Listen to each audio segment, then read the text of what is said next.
Good afternoon. It's a pleasure to welcome you all to our session on flight tests and flight research, one of the critical areas in which the NACA established a notable history and a legacy that we are with today. We have a distinguished panel of speakers here on various aspects of this question, and I would like to begin with the first of them, Robert Curry. Robert Curry will be speaking with us on conducting research in flight. He is a career Dryden individual who has both functioned on the practice of aerospace engineering and in the history. His findings on topics that include oblique wing aircraft, ground effect, hypersonic flight test technique development are published in over 24 reports and papers. He served as chief of the aerodynamics branch at Dryden and as director of airborne sciences before retiring in 2014 as the center's chief scientist. Bob, welcome aboard. Thank you.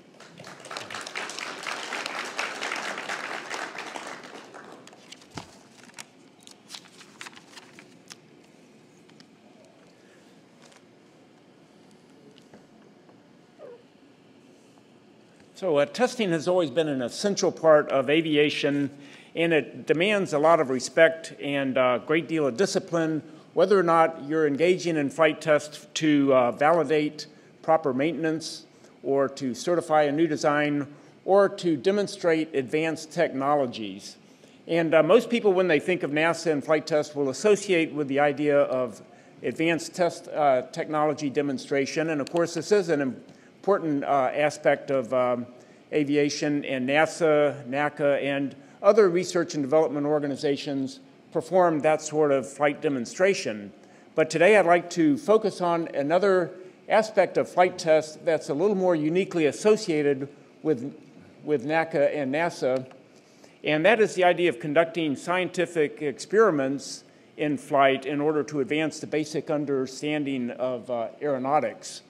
And admittedly, the difference between fundamental flight research and technology demonstration in flight can be confusing, and dwelling on subtle distinctions can seem a little pedantic in some ways, but I think at this centennial celebration, it's important to draw some attention to it, largely because NACA played such an important role in developing the concept and the methodologies, and also I think the distinction is going to become important as we look forward into future projects.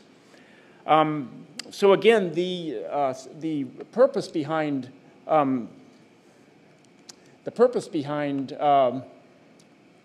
fundamental flight research experiments is to advance basic understanding, largely through the validation of design tools that are then applied to next generations of airplanes. And so flight research is inherently a high-risk venture from a business perspective, but on the other hand, that makes it well-suited for government sponsorship in that the results are typically pre-competitive. They generally serve to raise the understanding for the entire industry rather than benefit a particular company or segment of the industry.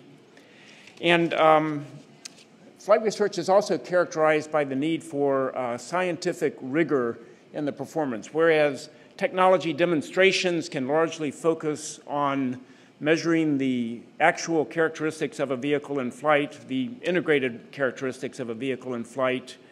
Flight research requires understanding the underlying physical processes suitable for design tool validation.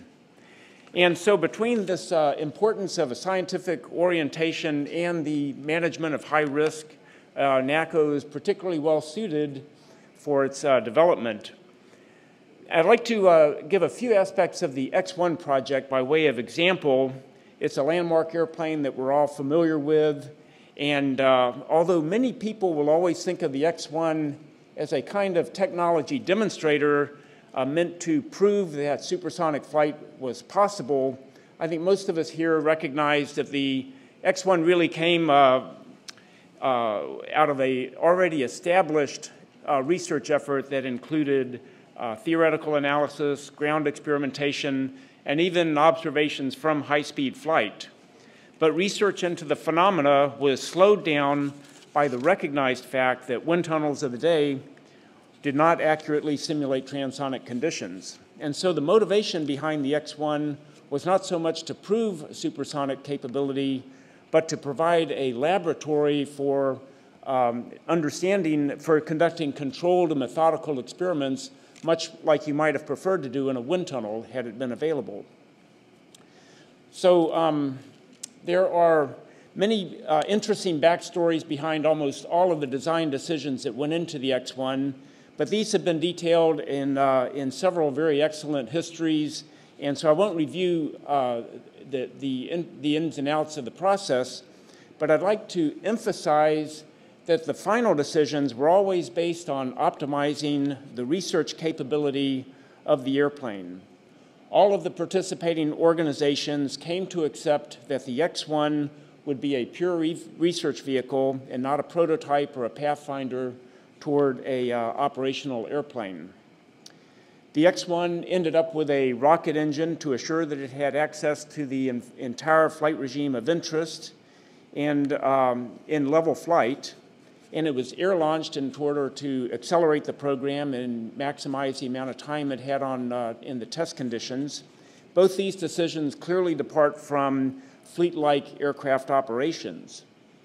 The decision to use an unswept wing is interesting because it came at a time when it was already clear that swept wings had a lot of advantage for high-speed flight. But despite knowing that a swept wing might have increased the performance of the X-1, swept wings were still considered a developmental technology. And so thinking like experimentalists, it made perfect sense to use a conventional or unswept wing for this initial transonic research rather than risk confusing the findings with other uncertainties. The decision to give over the entire payload to instrumentation speaks for itself, as it precluded any other military utility demonstrations. And the resulting instrumentation was on the order of 500 pounds, clearly more than would be needed to safely fly the airplane or to demonstrate supersonic flight. But the researchers realized that it was these detailed flight measurements that were the reason for the project in the first place. The flight data were available for validation of the first large-scale ventilated throat wind tunnel and also to interpret tunnel data for the next era. And the payoff of the X-1 was not in a near-term military derivative, but instead it came in the form of validated design tools that enabled reliable development of high-speed aircraft for many years to come.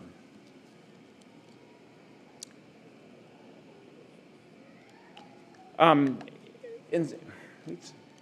this flight test mentality, this flight research mentality carried over for many decades, and I've shown here a fairly crude and not comprehensive list of flight research projects since the X-1, and I restricted the list to large and complex projects suitable for government involvement, and more particularly to flight projects that involved a configuration that had no practical value other than to collect long shelf life research data. As you can see, it's a fairly steady stream of projects that fall into all flight regimes. If you study the details, you'll see some of the projects were not led by NASA, but most were, and clearly the NASA Aeronautics Centers played a big role in all of these projects. And this represents a huge body of work over the years. Before leaving the chart, I'd like to point out that each of these projects became a flight experiment because there was some concern about whether ground facilities would provide misleading or erroneous results, as in the case of the X-1. And it's important to recognize that all through this period, wind tunnels have remained the preferred laboratory for aeronautics research. After all, they offer the advantage of working with models that are smaller and simpler than aircraft, and since the models are held fixed in the flow field, it's much easier to isolate research variables. However, there are certain aspects of a full-scale vehicle in flight in the natural atmosphere that simply can't be replicated in any ground test facility. And I'm not referring to unknown unknowns or debugging gremlins in the system, but very specific physical characteristics. And I've summarized some of them on on this chart here. And I'd like to discuss these limitations briefly today, not to diminish the importance of wind tunnels, but because these limitations generally serve as a reason that some research topics simply require flight experimentation. They may be negligible for some research topics, but they are first-order effects for others. And in particular, I think of flight dynamics into unusual configurations, absolute aerodynamic performance predictions, boundary layer characteristics, phenomena that occur a long distance from an airplane, and hypersonic flight, especially when chemical reactions become significant. But as I said, these are recognized issues that have been studied for decades. Sophisticated test techniques, advanced tunnel configurations, and the use of numerical methods have been highly successful in addressing these concerns. Many years of experience in correlating wind tunnel and numerical predictions with flight data have resulted in a high degree of confidence in these ground-based design tools, and this is proven by the efficiency with which modern aircraft are now developed. But this confidence is only applicable to flight regimes and configurations for which considerable flight experience already exists.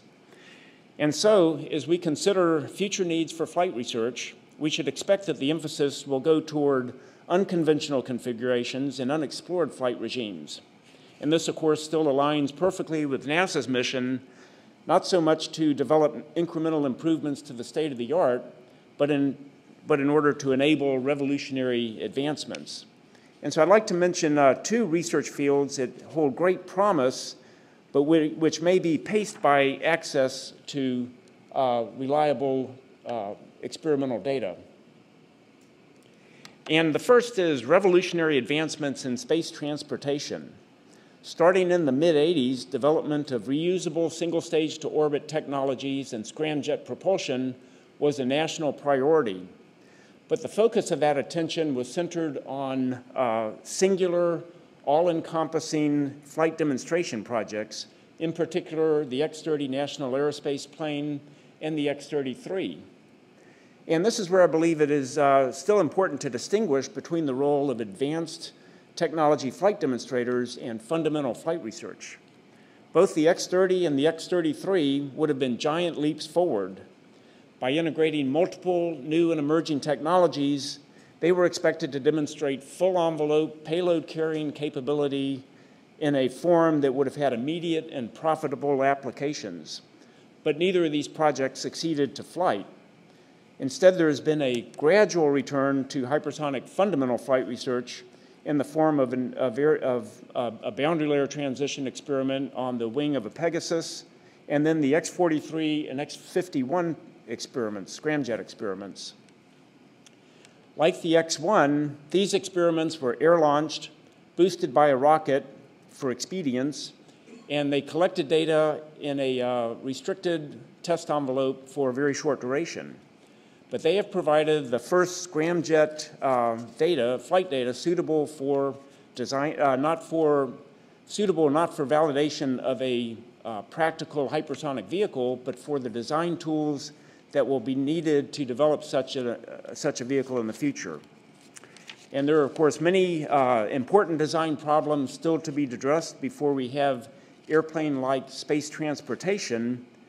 But many of these problems continue to still depend on high enthalpy flow fields, which cannot be fully replicated at sufficient scale or time duration in any ground test facility.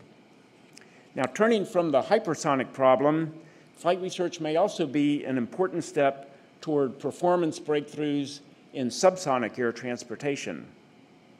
Although conventional tube and wing airliners are amazingly efficient, research led by NASA indicates that 50 to 70% improvements in fuel use, noise, and emissions are still possible. But these benefits depend on commitment to revolutionary new configurations. Many concepts are on the table, but as shown in these three examples, all depart drastically from conventional aircraft design. Wing-dominated configurations with thick transonic sections, highly flexible wings, and propulsion systems that have inlets embedded into thick boundary layers are all issues that could be challenging to adequately represent in any ground facility.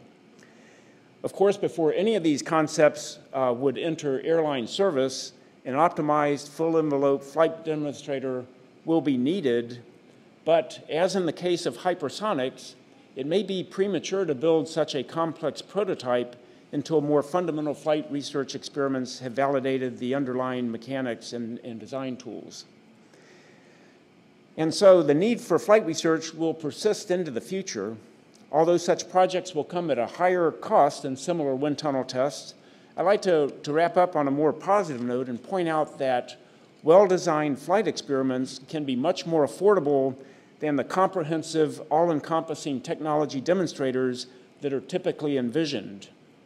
Rather than creating research vehicles that have the appearance and the full envelope capability of an operational airplane, research vehicles can be configured specifically for experimental needs.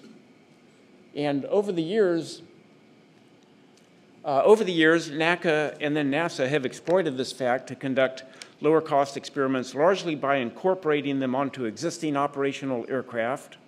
High-performance military aircraft are particularly well suited to this purpose, even for technologies that apply to entirely different flight regimes. They are robust, have a large control envelope. Their excess power allows them to parametrically vary flight conditions above and below the design point. And by operating at a variety of dynamic pressures and altitude, they can even systematically vary the viscous characteristics of a problem. Air launch is another way to control the cost of flight experiments that NACA and NASA have exploited for decades. The X-1 was air-launched from a B-29, and a similar carrier was used to launch the D-5582 and the X-2. In the 1950s, a B-52 aircraft were configured to air-launch the X-15 rocket airplane, and this one-time investment continued to pay off for decades as a B-52 was used to support dozens of other entirely unrelated flight projects. Air launch allows researchers to focus on the experiment and the flight regime of interest rather than work through the numerous and costly design details that are needed for conventional takeoff and safe, reliable operation through a large flight envelope. Towing offers another option for air launch. In 1948, NACA Ames project used a tow plane to air launch an unpowered P-51D to study wind tunnel to flight aerodynamic performance relationships. And towing may become a very important test technique in the future. The B-52 was an excellent carrier airplane for dropping dense vehicles with high wing loading, but it may not be so appropriate for launching research vehicles that need to look more like the ultra-efficient airliner concepts that we mentioned a few minutes ago.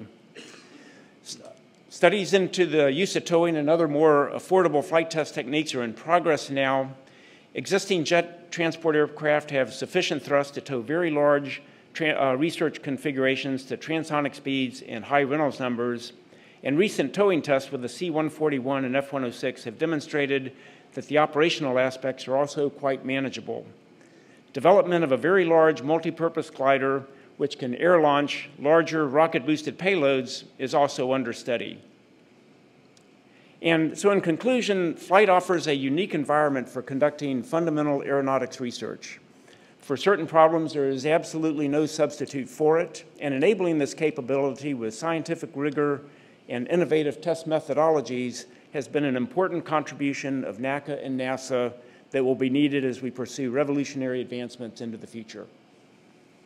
Thanks very much, Ron. One of the real pleasures of a conference like this is seeing so many younger and newer scholars that are doing quite extraordinary work in the field, and we're fortunate to have one right now, Dr. Jeremy Kinney. He's a curator right here at the National Air and Space Museum. He's curated numerous exhibitions and frequently lectured on aviation history and the history of technology in general. His books include Airplanes, The Life Story of a Technology, Alaska and the Airplane, and the forthcoming The Power for Flight, NASA's contributions to aircraft propulsion. He has been a collaborator with Jim Hansen on The Wind and Beyond, a documentary journey into the history of aerodynamics in America.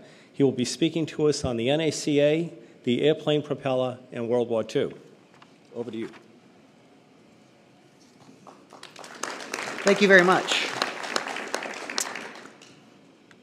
It's my pleasure to be here with you all today to talk about the NACA, the airplane propeller in World War II.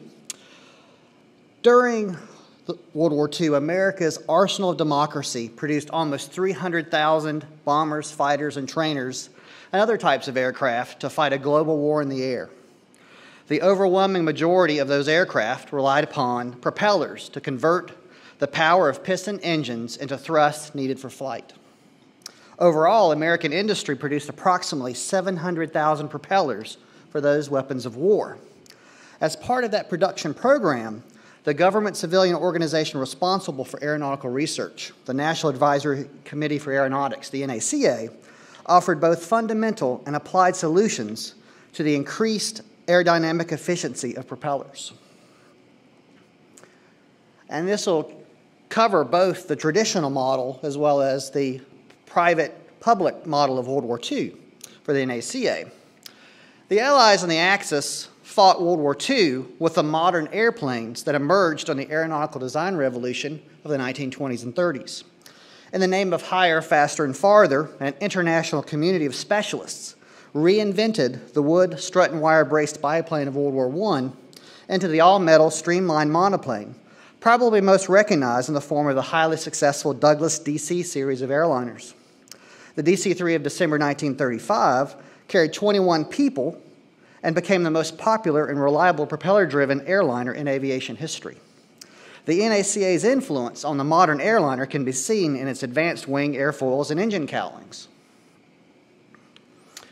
While the DC-3 is the iconic symbol of this revolution in the sky, there was a simultaneous transformation in military aircraft. The Boeing B-17 Flying Fortress, replete with NACA airfoils, represented new capabilities in strategic bombardment and what the bomber would do in future wars. As the aeronautical community made the commercial and military airplane more modern, one thing was certain in the United States. The propeller combined with a piston engine was a central technology in the synergy of design.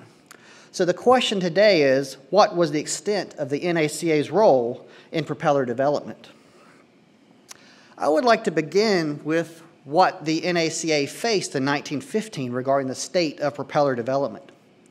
Along with being the first successfully to develop a practical flying machine, Wilbur and Orville Wright were also the first to address the propeller from a theoretical and overall original standpoint. The Wrights came to the conclusion during the winter of 1902 and 1903 that a propeller was a rotary wing, or airfoil, which generated aerodynamic thrust to achieve propulsion. So the Wrights successfully designed two propellers for their 1903 Flyer that were efficient enough to transfer power from their 12-horsepower internal combustion engine to achieve powered flight. A propeller community existed since the early days of the airplane. During the years preceding and following the Wrights' achievement at Kitty Hawk, aeronautical enthusiasts experimented with a variety of propeller designs and materials. The aeronautical community chose to focus on its improved version of the Wrights propeller, which had a permanently set blade angle called fixed pitch and made from layers of wood. It was cheap, easy to manufacture, fit well into the established design paradigm of keeping everything in an airplane as light and simple as possible, and most importantly, it worked for the thousands of airplanes produced during World War I. At its first meeting in 1915, the NACA acknowledged that more efficient propellers, able to generate more thrust for a variety of flight conditions, was a primary challenge facing American aeronautics. As a result, one of the earliest and most consistently funded programs was propeller research. Until the completion of the Langley Memorial Aeronautical Laboratory in 1920, the NACA concentrated its main effort at Stanford University, near Palo Alto, California, under the leadership of Professors William F. Durand, one of the committee members, and Everett P. Leslie. Now, Durand and Leslie's broad-based study of propeller performance, entitled Experimental Research on Air Propellers, ran from 1917 to 1922. This groundbreaking series of experiments established a standard table of propeller coefficients available to designers through mathematical calculation and wind tunnel studies. Noted aerodynamicist Max Monk asserted that the NACA-sponsored Stanford University propeller study was the most perfect and complete one ever published. As the engineers at Langley designed and constructed the tools for continued work in aeronautics, they were able to make their own investigations into basic propeller research.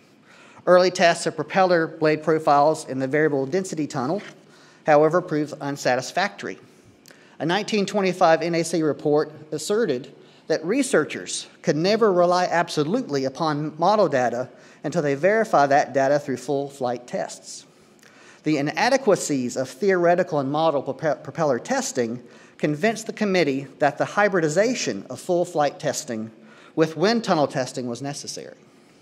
What the NACA needed was the ability to test the aerodynamic properties of full-scale propellers, which led to the construction and design of the Propeller Research Tunnel in 1927, which became a seminal tool in propeller analysis and propulsion airframe integration.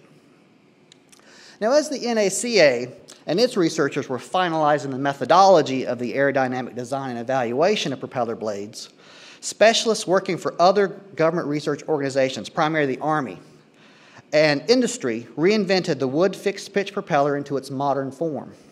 As early as 1918, William F. Durand advocated that the development of a workable variable pitch propeller capable of changing blade angle and by extension providing efficiency for different flight conditions like an automobile gear shift was of the highest order of importance, and outstanding as one of the appliances for which the art of aerial navigation is definitely in wanting.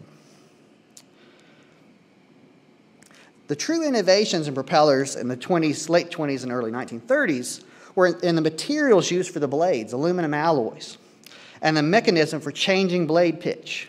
By 1937, Hamilton, Standard, and Curtiss offered automatic, constant-speed propellers to the aeronautical community. So the NACA's principal contribution in the late 1920s and 30s, the same revolutionary moment for the variable pitch propeller, was improved propeller efficiency at high speeds, regardless of materials or mechanism. As aircraft speeds increased, shock waves and compressibility decreased the efficiency of the well-known and proven RAF-6 and Clark Y airfoils at the blade tips and all along the blade. The NACA recognized that efficiencies dropped to 70% as speeds increased and made propeller development a major focus. Langley sponsored 3 programs addressing propeller efficiency, conducted by Eastman Jacobs in the VDT, Fred Weick in the Propeller Research Tunnel, and John Stack in the 24-inch high-speed tunnel. In 1934, the NACA introduced the 24 family of airfoils that provided efficiency at high speeds. Continued wind tunnel and flight tests revealed promising areas of research into expanding performance, centering on blade airfoil sections that would offer higher critical speeds. That is the point where the drag of the blade began to rapidly increase, reducing propeller efficiency. So the NACA announced a new family of airfoils, the 16 series, in 1939, and John Stack's important advanced confidential report that you see here, tests of airfoils designed to delay the compressibility burble.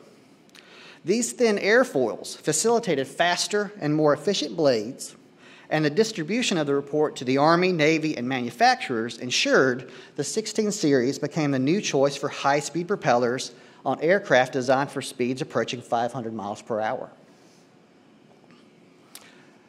Regardless of whether the blade profile was an RAF-6, a Clark Y, or a 16 series, NACA researchers also worked to refine the aerodynamic properties of a propeller blade along its entire length, with airfoil sections called cuffs. So what you see here is a propeller with our young pursuit pilot in the late interwar period with a propeller that's very round at the roots of the blades. That's a compromise because you need that for structural strength, not aerodynamic efficiency. So covering that root with a structure that actually has an aerodynamic profile increases efficiency all along the length of the blade. It also provides cooling for a radial engine. Beginning in 1939, as part of the overall drag reduction program in the full-scale tunnel, researchers at Langley found that a single-engine fighter that was theoretically capable of 400 miles per hour could do so with a new blade cuff installation on that structure. So fabricating cuffs that covered 45% of the structure of the blade increased the blade area and enabled a calculated 400 miles per hour from this airplane. This is an earlier attempt at that in the full-scale tunnel with a Navy fighter, a Grumman Wildcat. Also to increase thrust, NACA researchers investigated wider or paddle blades that featured a larger chord length from leading to trailing edge. More surface area means more thrust. And propeller manufacturers adopted these innovations as part of their contribution to the synergistic design of military aircraft during World War II, especially after late 1943. The 400-mile-per-hour North American P-51 Mustang fighter was a refined, war-winning weapon capable of ranging deep into Nazi Germany or fighting Imperial Japan and China that relied upon both paddle blades and blade cuffs for increased performance. Cuff propellers also improved the rate of climb and the cooling of radial engine designs such as the Republic P-47 Thunderbolt, who gained an extra 400 feet per minute climb by the use of cuffs and paddle blades. And also the Boeing B-29 Superfortresses of the 509th Composite Group, the world's first atomic bombing force, and their notoriously finicky R-3350 radial engines benefited from the use of cuffs during the war. Another innovation was dual rotation or contra-rotation, the use of two sets of propellers connected to one engine and rotating in opposite directions. That alleviated torque roll of the sideways direction imparted by the rotation of one propeller, and it maximized the energy of two propellers. Only used on some aircraft, Langley is showing that this is a new idea that improves the performance of propellers. During World War II, Langley was the center of the NACA study in improving propellers with high thrust at high speeds. In addition to the work on cuffs, paddle blades, and contra-rotating propellers, the NACA and its research staff succeeded in reducing RPM while increasing horsepower, speed, and efficiency overall, from 84% in 1930 to 90% by 1945. And the majority of this work took place in the 8 and 16-foot high-speed tunnels under the direction of John Stack. Melvin Goff conducted a simultaneous flight research program, and Theodore Theodorson and his colleagues in the Physical Research Division investigated vibration and flutter. As the work proceeded at Langley, surrounded by representatives of both the military and the industry, the NACA's Director of Aeronautical Research, George Lewis, broke ground for the committee's new Aircraft Engine Research Laboratory, the AERL, at Cleveland in January 1941. The creation of the AERL reflected the widely held belief that the United States needed to retain superiority in aeronautical technology vis-a-vis Europe in the late 1930s, and especially in propulsion.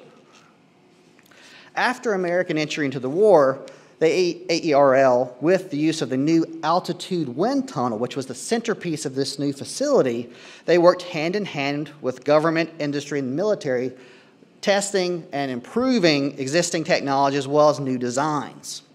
What you see here is the massive Douglas Sky Pirate propulsion system of a 28-cylinder radial engine and an 8-blade contra-rotating propeller system being tested. And so what the AWT was able to do was replicate a simulated altitude of 30,000 feet at 490 miles per hour. So you can bring that testing down to the ground and really focus on that. As World War II raged on and the NACA worked with industry, the NACA was completely unaware of the impending turbojet revolution that emerged in Europe with aircraft like the first practical jet airplane, the Messerschmitt E-262.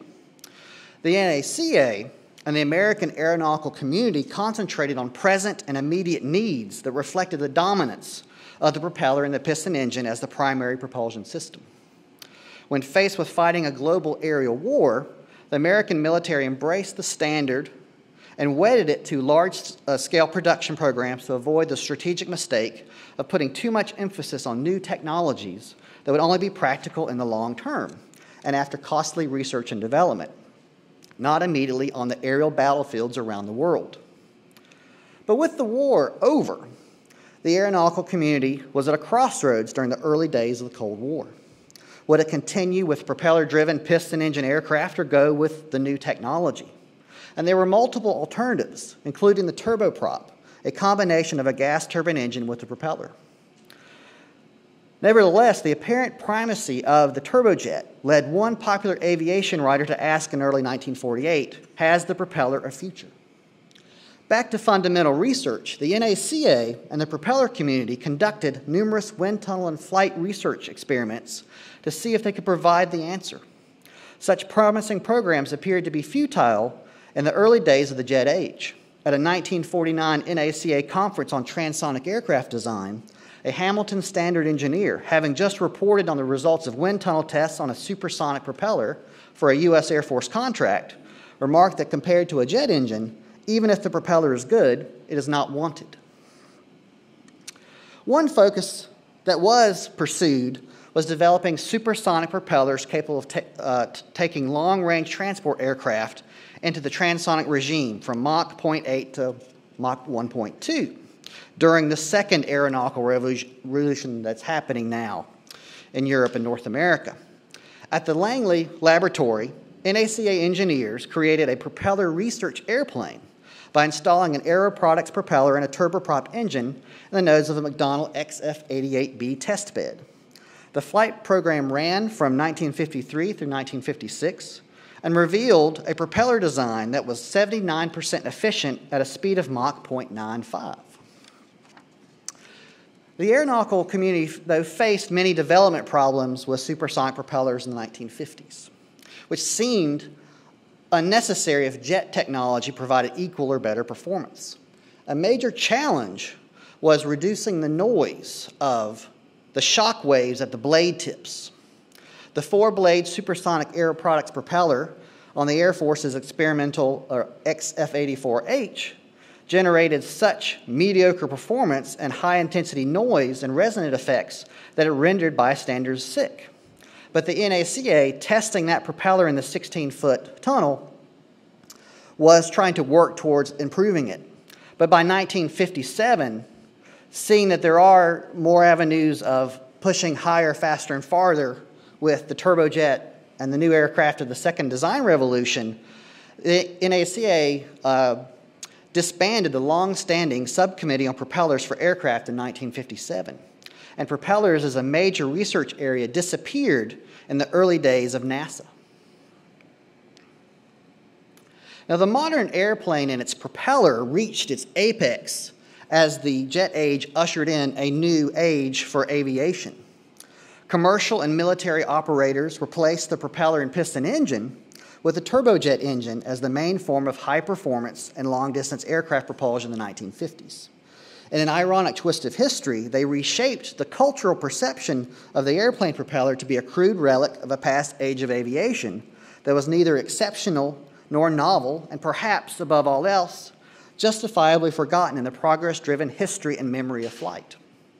Nevertheless, the specialists and propeller-driven aircraft, including a new generation of turboprops, remained an integral part of aviation in an interconnected world of technology where old airplanes flying under 500 miles per hour and new airplanes that can fly faster than 500 miles per hour continue to coexist.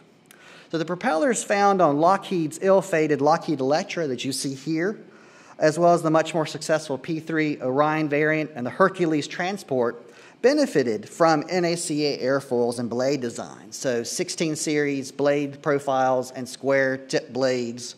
Those are all part of what the NACA contributed to these new aircraft that are now coexisting. And I've purposely juxtaposed the Electra with a 707 airliner in 1966 to show that story.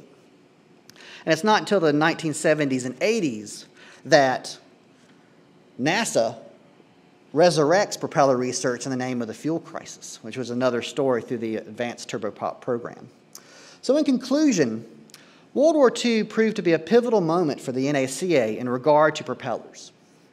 Evaluating existing propulsion systems and investigations into refinements like blade cuffs and paddle blades served the war effort well, but they were concurrent with new avenues such as high-speed airfoils and dual rotation propellers.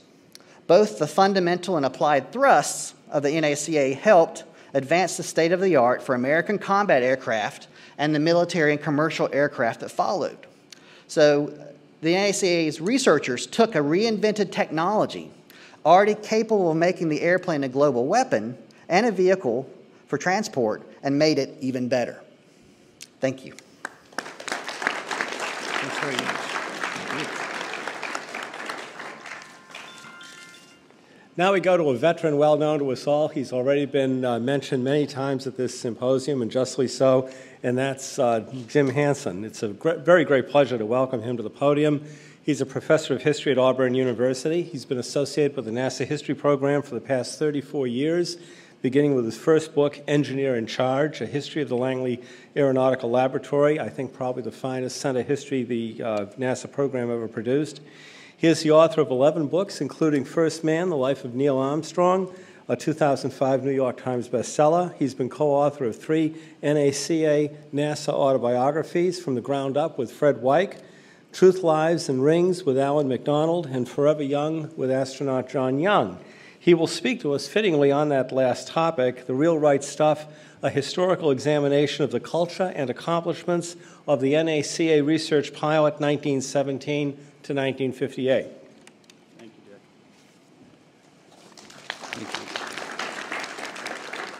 And that's the controller. Okay.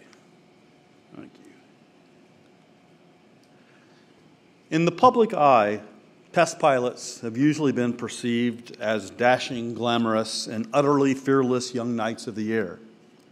Test pilots put new and untried aircraft into screaming power dives followed by high-G pullouts, finding whether the wings will remain in one piece or the entire machine disintegrate. Much of this lurid imagery was pure myth, developing, at least in part, from the action-packed motion pictures of the 1930s and 1940s. It should come up on the screen.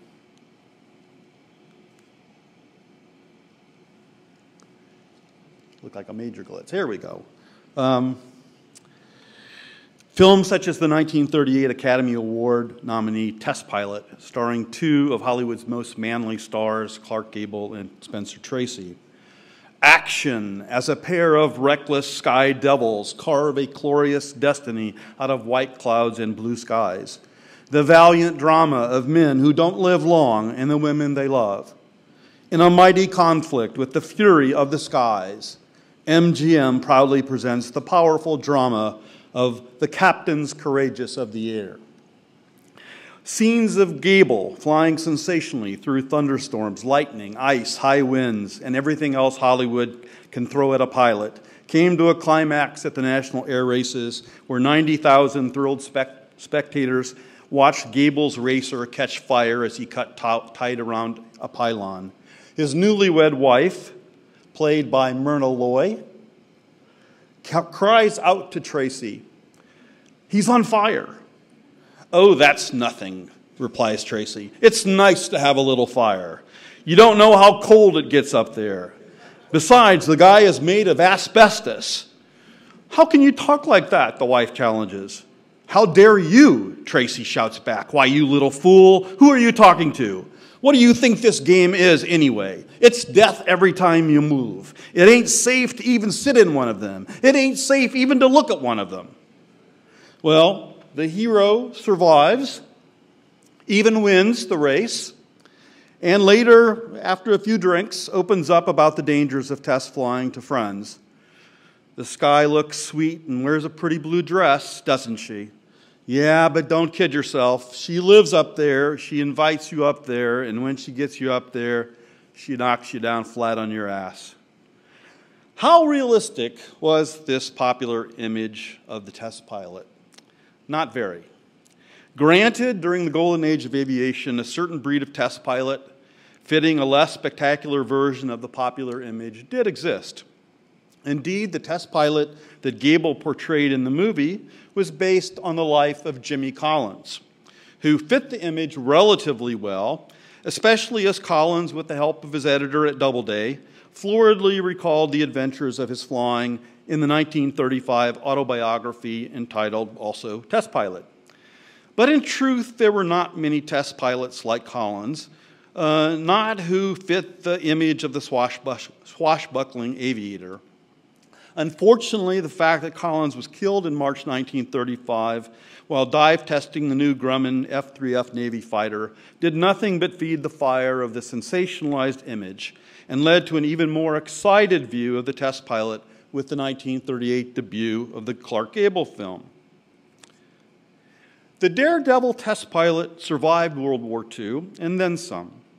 Despite the aeronautical community's steadily growing appreciation of true engineering test flying, the spectacular and still highly dangerous aspects of test flying were disproportionately emphasized in books and films. All the way to Tom Wolfe's classic of 1979 on the ineffable right stuff, and the 1984 movie based on it, glorifying Air Force test pilot Chuck Yeager as the top of the flyer's pyramid, the one with the purest ability, quote, to go up in a hurtling piece of machinery and put his hide on the line and then have the moxie, the reflexes, the experience, the coolness to pull it back in the last yawning moment. The year following the adaptation, General Yeager rode the wave of popular enthusiasm into his best-selling autobiography, which in terms of romanticizing what a test pilot did and how he did it, matched, if not surpassed, Jimmy Collins' autobiography of 50 years earlier. In stark contrast to this popular image, there were test pilots, in major respects inherently different from Chuck Yeager, who possessed what I call in my biography of Neil Armstrong, the real right stuff. These flyers were true research pilots. For sure, that is what the National Advisory Committee for Aeronautics called them. And as the NACA research pilot culture developed from the time of the NACA's earliest flight research programs through the 30s and 40s to the very end of the NACA, when it transitioned and principally helped make NASA into what it became, a research pilot did not strive to break records, but rather to advance the science and technology of flight across a broad front.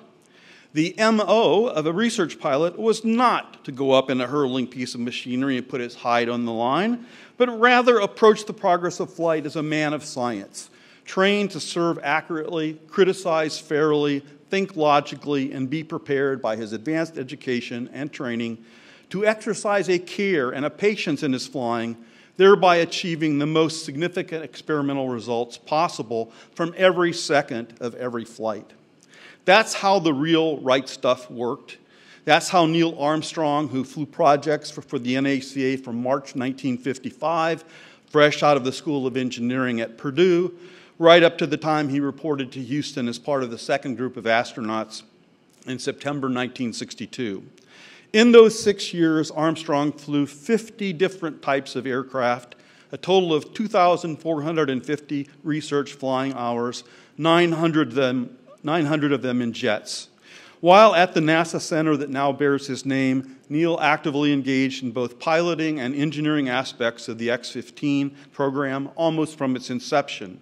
He worked closely with designers and engineers in the development of the X-15 self-adaptive control system for flights at the edge of the atmosphere, and he made 7 flights in the rocket plane, reaching a peak altitude of over 207,000 feet and a top speed of nearly 4,000 miles per hour. But my purpose today is not to again feature Neil Armstrong as the research pilot who had the real right stuff. No question but that Armstrong will always stand as the most famous and one of the greatest of all of the NACA pilots, which by my rough count involved something over 100 pilots from Neil's time at the end of the NACA back to 1919, when most of the test flying for the committee was being done by Lieutenant Eddie Allen, Lieutenant H.M. Cronk, or one of 7 other pilots on loan from the Army. This was prior to the committee in early 1920 hiring the first pilot of its own, Thomas Carroll, who during the Great War had served in France teaching air tactics. There is another pilot who exemplified the NACA research culture as well, if not better, than Neil Armstrong. And Armstrong felt exactly that way about it himself.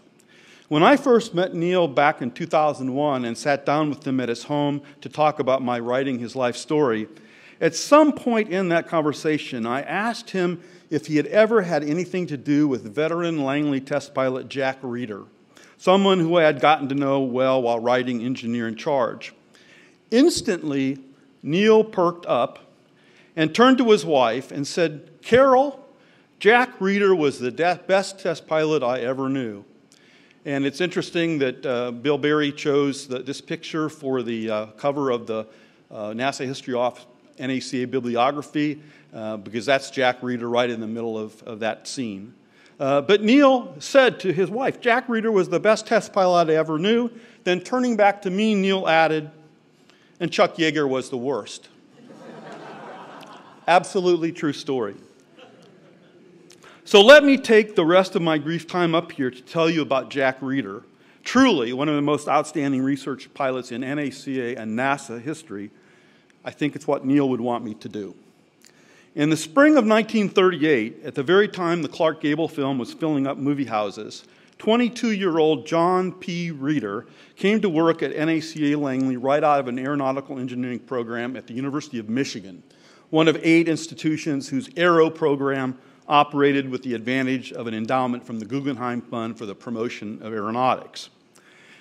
At his initial interview, after arriving at Langley, Reeder requested assignment to the Flight Research Division. He had learned to fly gliders while a student in Ann Arbor. He began taking private flying lessons in a Piper Cub immediately upon arrival in Hampton. And in taking the NACA post, he had turned down Navy flight training.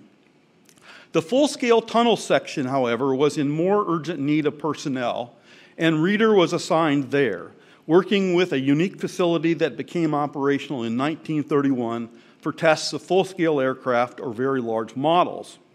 Jack would spend 4.5 years in the full-scale tunnel section, during which time he engaged in studies of stability and control, engine cooling, and drag reduction. Some of this work was of a generally applicable fundamental nature. Much of it, however, was directed toward the improvement of specific military aircraft.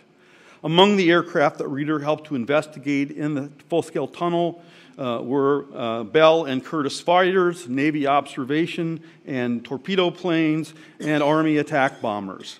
Jack also ran tests on the Vought-Sikorsky V-173, the so-called flying pancake, a highly unusual flying mock-up of an earlier powered lift, short takeoff and landing STOL fighter aircraft conceived and developed by Charles Zimmerman, a University of Kansas engineer who came to work at Langley in 1929, stayed until 1927, and then returned to Langley in 1946. He would be part of the Aerospace Task Group and go on to NASA.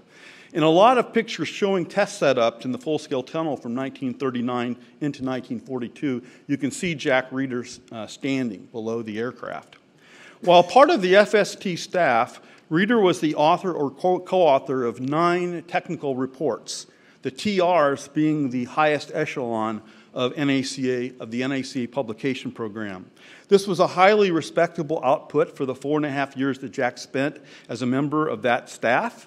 His research papers contributed important insights into the relationships between aircraft performance, stability and control, and aerodynamic design. Of great importance to Jack's growing technical sophistications were his daily contacts with excellent research engineers from other Langley divisions. For example, one of his daily contacts was Abe Silverstein, who later became the director of NASA Lewis. Another was Harry Gett, who became a senior division chief at NACA Ames and then later appointed as the first director of NASA Goddard. In addition to demonstrating outstanding technical aptitude in his years at the full-scale tunnel, Reeder gained valuable insights into aircraft aerodynamics and design, which were to serve him extremely well as a test pilot. World War II brought a tremendous expansion of NACA facilities, including the building of entire new laboratories in Ohio and California. At Langley, the size of the staff rose from 524 in 1939 to 3,220 in 1945. Within that, the professional staff quadrupled from 204 to 832. The volume and range of work expected of the NACA required those buildups.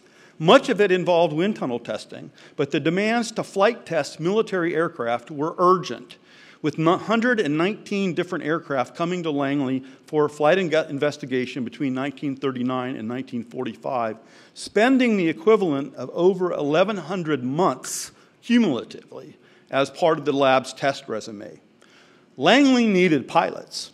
Up until 1939, 2 pilots had been able to do all of the research flying. One was William McAvoy, a 45-year-old pilot who had learned to fly in the Army late in World War I. Finding no place in Army aviation following armistice, McAvoy, a trained draftsman, got hired by the NACA in 1921. By 1923, young Bill worked his way into the position of Assistant Chief Test Pilot to Tom Carroll. Following Carroll's departure from Langley in 1929, McAvoy became Chief Test Pilot and remained in the leadership position until his transfer in 1940 to Ames, where he filled the same position until his retirement in 1957. The second man doing most of the research flying up to 1939 was Melvin Goff, a 1926 graduate in mechanical engineering from Johns Hopkins. Goff's original assignment was to the Propeller research tunnel that Jeremy just told us about. His evolution into a Langley research pilot set a critically important precedent in the emergence of the real right stuff within the NACA. In 1928, the NACA sent Goff for flight training to Pensacola. Returning to Langley as a fully qualified naval aviator in the spring of 1929, Goff became the first member of the flight group to be trained both as an engineer and a pilot, setting a precedent that has existed to this day. Since this time, all NACA and NASA pilots have been required to have engineering or scientific degrees as well as pilot skills. Goff remained in the Langley flight group until 1958, becoming chief pilot when McAvoy left for Ames. Up to the time of Pearl Harbor, the NACA had been able to add 3 or 4 new pilots, including an engineering graduate from the University of Tennessee, Herbert Hoover, not that one. Herb Hoover reported for duty in 1940 and became head of flight operations at Langley in 1943. After making many contributions to flight research, including thunderstorm research and being the first civilian pilot of the X-1, Hoover was killed in the crash of a B-45 in 1952. But the addition of Hoover and a couple others in 1940 was not enough. In need of additional pilots at a time when the traditional sources for new NACA pilots, the Army and Navy, were releasing none for civilian use, Langley turned to the Goff model to supply more pilots.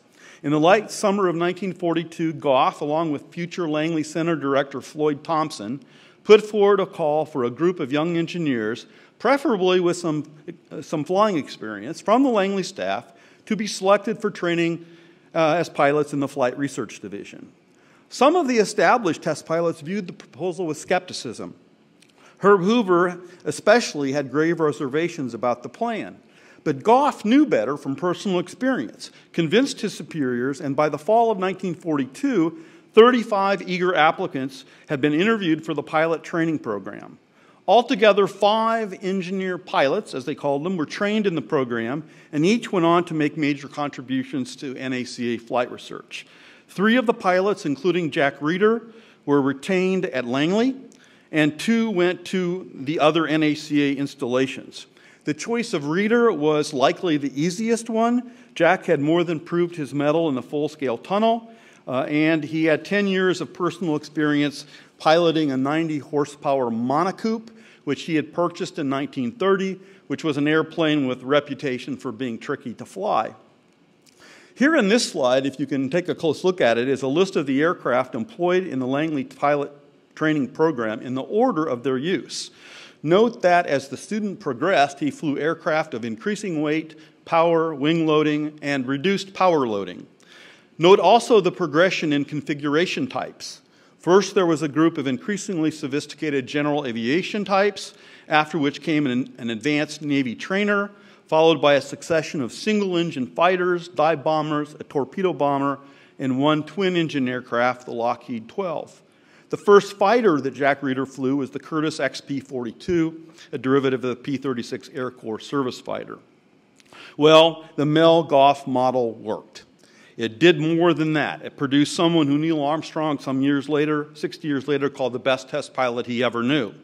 In his first full year as a research pilot, Reeder test flew 19 aircraft, 9 of which were fighters. In 1951, he became head of flight operations and chief test pilot. When he retired from NASA in the late 1970s, he had captained more than 235 airplanes, 61 helicopters, and 8 vertical takeoff and landing aircraft. Reeder was actually NASA's first helicopter test pilot and was internationally known for his pioneering work in helicopter and VTOL aerodynamics and handling. He was also a leading member of the team that drafted the original military specifications for the flying qualities of helicopters, and he was a founding member of the Twirlybirds. In his obituary following his death from Alzheimer's in 1999, one of the research pilots who had trained and worked under Jack Lee Person is quoted as saying, "Jack was my hero. He was, in my estimation, the finest engineering test pilot in the world. He demanded a lot from himself, and he demanded a lot from his pilots. He was the kind of guy who was always sampling the airplane, always looking for little things that maybe he hadn't noticed before. He just had an innate feel for airplanes. He could fly them all, and he was honest to a fault." Which brings me back to Chuck Yeager and the popular notion of the hotshot, daredevil, death-defying test pilot. Without question, Yeager's view of flying was very different from that of the NACA research pilot, and there was no love lost between them. According to Yeager, the NACA wasn't thrilled, that's a quote, wasn't thrilled with the Army's selection of him as a test pilot. Quote, "The NACA team thought I was a wild man. One of the stories that NACA old-timers used to tell me about Yeager concerns why the Army Air Force has selected him to fly the X-1 for the assault on the Somme barrier. It was not because Yeager was the most qualified to meet the unknown dangers of the first supersonic flight, they told me. It was because Air Force leadership considered him the most expendable of all of its test pilots." Yeager, who remembers being treated with this sort of condescension, called the NACA pilots the most arrogant bunch at Edwards. Quote, "There was nothing worthwhile that a military pilot could tell them. I rated them about as high as my shoelaces. I lived balls out, flew the same way. I had my own standards, and as far as I was concerned, there was no room at Edwards for test pilots who couldn't measure up to the machines they flew. I was harsh in my judgments because a pilot either knew what he was doing or he didn't. The NACA pilots were probably good engineers who could fly precisely, but they were sorry fighter pilots." Well, of course, NACA pilots were not supposed to be fighter pilots. They were supposed to be research pilots. Neil Armstrong was a pretty good engineer, Yeager conceded in his autobiography, but he wasn't too good an airplane driver. In my interviews with Armstrong, Neil responded this way. Yeager had limited understanding of aeronautical engineering. He really, I don't think, understood quite what we were trying to learn. He was very good at flying aircraft and doing aerobatics and loved getting into mock combat situations one-on-one. But he seemed to have less interest in precision and getting information and drawing conclusions from that. He seemed to be impatient, not so much bored, but impatient with the planning and techniques of the NACA. The planning and techniques of the NACA. Perhaps the right stuff, as Tom Wolfe perceived it, really did exist. And Chuck Yeager had the most manly dose of it, perhaps. But surely as historians, we must conclude that it was engineer pilots like Jack Reeder and Neil Armstrong who possessed the real right stuff. It was, in fact, the culture of the real right stuff as articulated and institutionalized by the NACA, involving test pilots engaged in less spectacular but more quantitative types of experimental flying, in precise experimental flying with highly instrumented aircraft that provided the essential productive link between the world of the cockpit and the theoretical, design, and engineering aspects of the science of aeronautics. Thank you.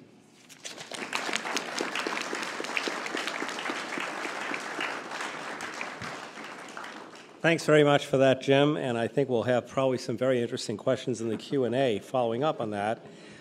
We have now, for our final presentation in this session, we have another very gifted young scholar, Dr. Matthew Hersch, a lecturer in bioengineering and science, technology and society at the University of Pennsylvania, where he teaches the history of aerospace technologies and engineering ethics.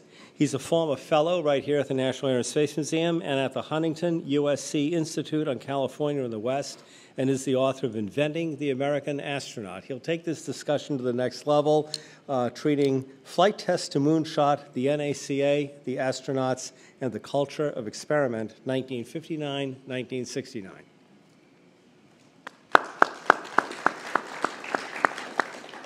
Thank you so much. My pleasure.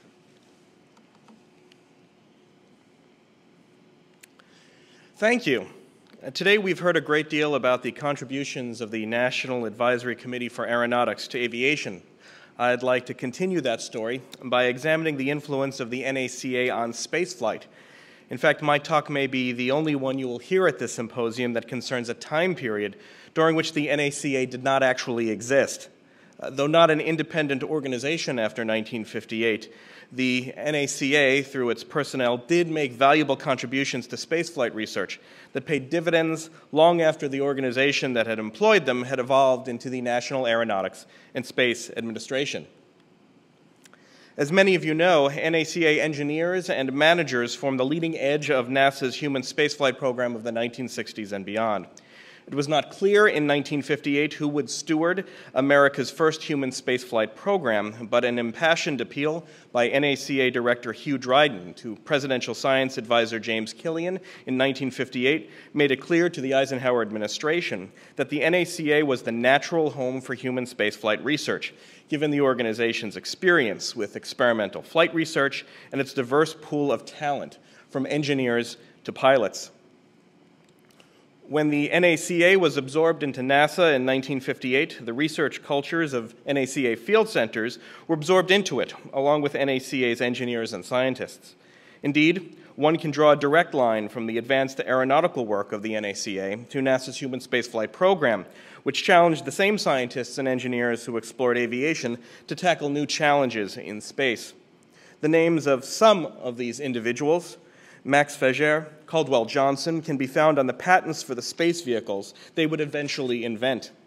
Spacecraft designers, at a time when spacecraft designer was not yet a recognized profession, they applied decades of knowledge working for America's first civilian aeronautical laboratory, the NACA facility at Langley Field, to make the United States a spacefaring nation. Science, not stunts or a slavish devotion to the past, was the hallmark of their work. Joining the NACA as a research scientist after his naval service during World War II, Max Fager led the design work in Langley's pilotless aircraft research division before committing an act of aeronautical blasphemy, rejecting a winged vehicle as America's first spaceship in favor of a rocket-boosted, blunt-body capsule suggested by NACA engineer Harvey Allen. Collaborative, disruptive science became the hallmark of work at Langley and other NACA facilities. While NASA, beginning in 1958, would continue to expand the work done at Langley, the essential architecture of America's first human spaceflight program, Project Mercury, was the creation of the NACA. This inventive culture extended from the NACA's scientists and engineers to its research pilots. The period I want to examine today, 1959 through 1969, was one steeped in the NACA flying culture that Professor Hansen has already introduced for us. In a space race that seemed to be slipping further out of America's grasp every day, test pilot astronauts soon came to represent the public face of American space exploration and serve as a reminder to an anxious public that what was at stake was something more than impressive machines. Exploring space might seem glorious and dangerous, but if pursued soundly by men who carried the NACA's values with them into the cosmos, it could bring a new era in human achievement. The NACA's connections to NASA's astronaut corps are deep but not obvious. Of the first two selection groups of American astronauts, only one, Neil Armstrong, had flown for the NACA.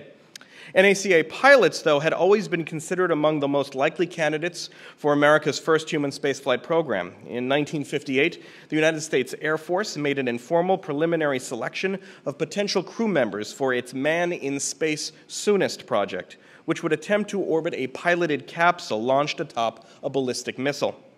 This list comprised 9 respected U.S. Air Force and NACA test pilots, including Armstrong. When NASA absorbed the NACA and assumed control of manned spaceflight in August 1958, the Air Force canceled the MISS project, but NACA personnel remained influential in the selection of NASA's early astronauts. The individuals ultimately responsible for selecting America's first astronauts, themselves former NACA managers, insisted that, first and foremost, all of the men chosen as astronauts would be test pilots in government service. In November 1958, NASA's new Space Task Group, a fledgling human spaceflight initiative based in a nondescript office building near the old NACA Langley Field Research Center in Virginia, requested permission from the Civil Service Commission to hire 40 scientific specialists with demonstrated experience in, quote, hazardous, rigorous, and stressful experience, including test piloting. Following publication in the Federal Register on December 9, 1958, though, NASA pulled the announcement as Space Task Group members like former NACA and engineer manager Robert Gilruth began leaning toward a force comprised entirely of government test pilots, whom NASA could recruit and select outside of normal civil service procedures. In addition to active duty military aviators, Gilruth and former NACA colleague George Lowe solicited NACA test pilots at various NASA field centers. These were the only civilians NASA considered for what would become Project Mercury. Ultimately, none joined NASA's effort, but mostly because they were, in many cases, already committed to high-speed, high-altitude research projects. In order to attract these pilots, NASA would need to demonstrate the same professionalism with Project Mercury as the NACA had always demonstrated with its experimental programs. Even without the direct participation of NACA pilots as flight crews, though, enough NACA personnel participated in and supervised NASA operations to ensure cultural continuity between Project Mercury and earlier flight test efforts. For NASA's early astronauts, Robert Gilruth, a Minnesota-born aeronautical engineer who had joined the NACA in 1937, became the most important face of NASA management and the individual with the most direct control over the astronauts' working lives. After World War II, Gilruth had risen rapidly in the NACA's ranks, becoming one of its highest-paid managers by 1948. Shortly after NASA's formation in 1958, Administrator T. Keith Glennon had assigned Gilruth to chair the Space Task Group. If German émigré rocket designer Wernher von Braun had epitomized America's rocket-making leadership before and after NASA's formation, Gilruth, with a much lower public profile and 36 engineers under his direction, spoke for its test pilots and managed the problems of human spaceflight, including the creation of spacecraft and the recruitment of the people who would fly them. Though often drawn to the allure and danger of flying, test pilots, as we've all learned, were and are far more studious and responsible than they seem. The early test pilots were able, ambitious, and aggressive men, but they were neither heroic inventors nor captains of industry. Rather, they were elite technologists who, despite certain unique personality traits and uncommon abilities, had succeeded in large organizations known for their often limited autonomy and highly circumscribed standards of conduct and performance. Flight testing, as we learned, emphasized not radical handling and death-defying stunts, but a slow, incremental process through which the characteristics of new aircraft are evaluated in a series of choreographed maneuvers, followed as former test pilot and NASA astronaut and National Air and Space Museum Director Michael Collins later recounted by laborious data analysis. To outsiders, the test pilots seemed to be foolhardy men who lived life on the edge. To the pilots, their work was as dull as it was dangerous, requiring a more diverse set of skills than those that had equipped previous generations of aces and barnstormers.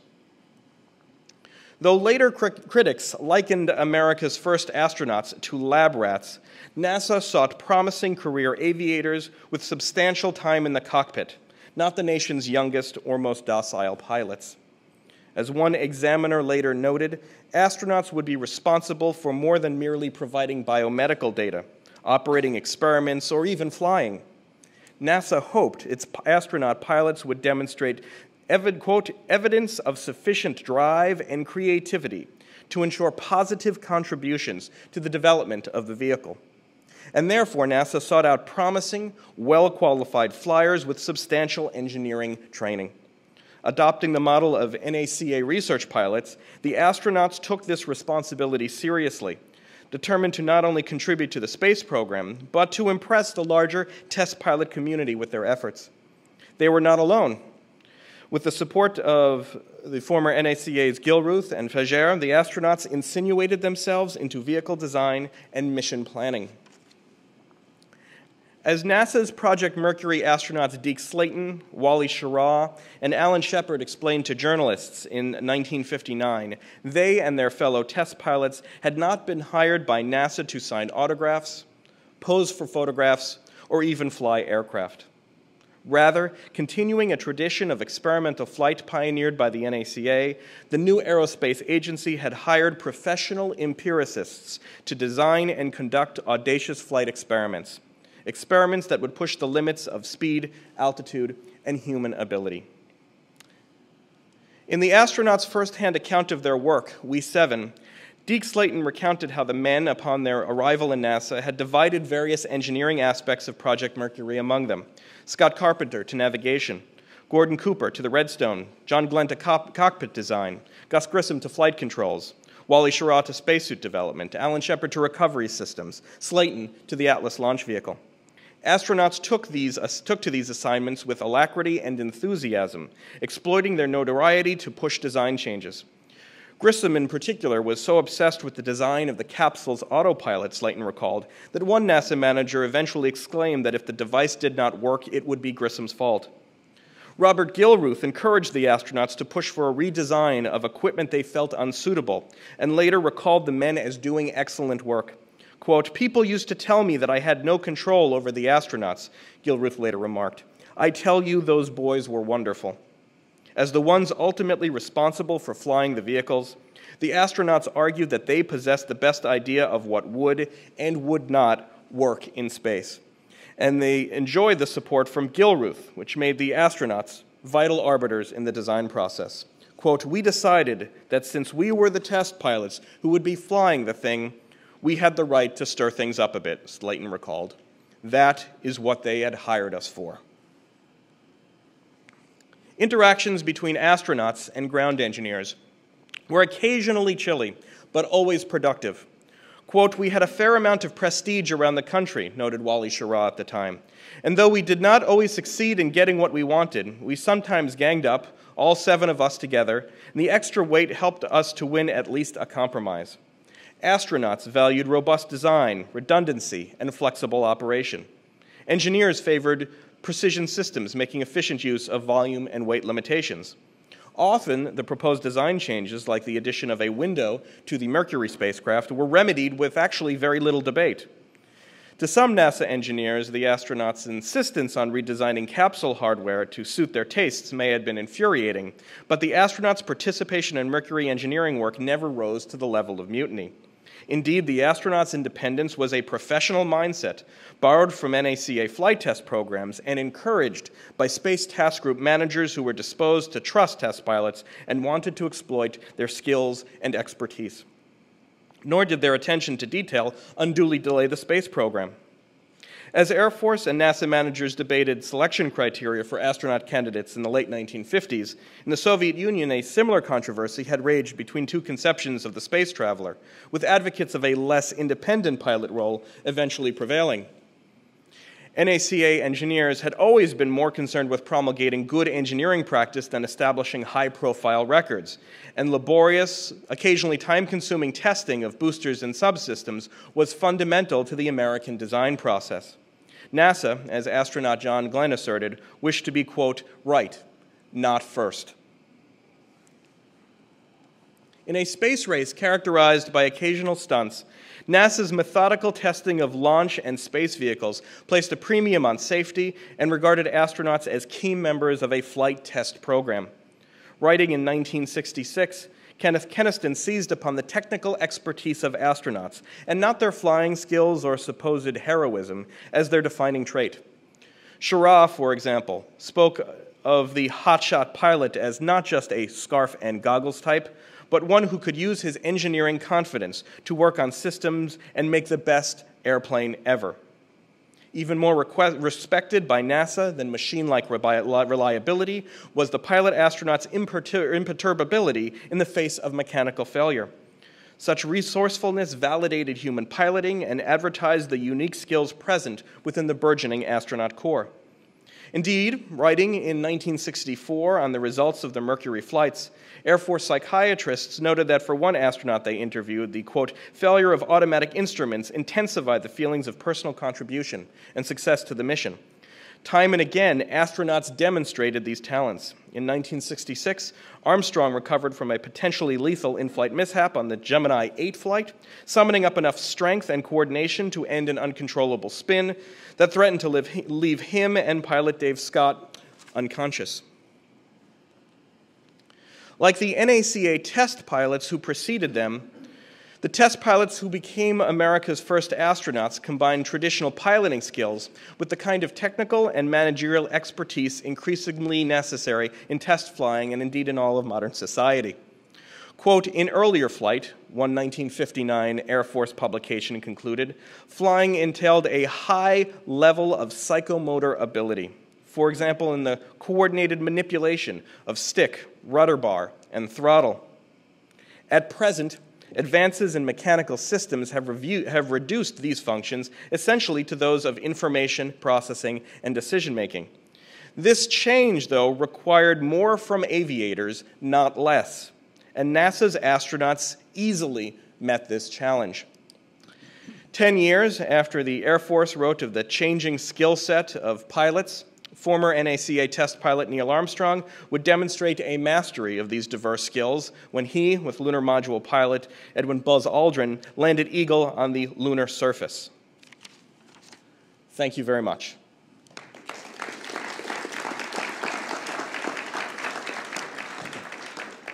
We've had, I think, an extraordinary session. I'd like you to join me in giving another round of applause for all our speakers.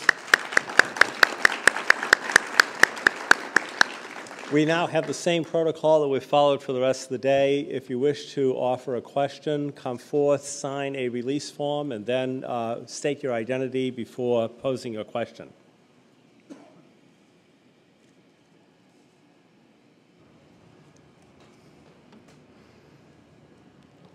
It's the end of the day, but it's not that bad. You know?